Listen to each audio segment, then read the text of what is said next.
ఇదే కదా నీ కథ ముగింపులేనిదై సదా సాగదా. ఇదే కదా నీ కథ ముగింపులేనిదై సదా సాగదా. నీ కంటి రెప్పలంచున మనస్సు నిండి పొంగిన ఓ నీటి బిందువే కదా నువ్వెతుకుతున్న సంపద.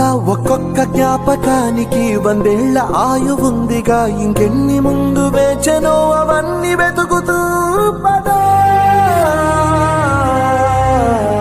మనుష్యులందు నీ కథ మహర్షిలాగా సాగదా. మనుష్యులందు నీ కథ మహర్షిలాగా సాగదా.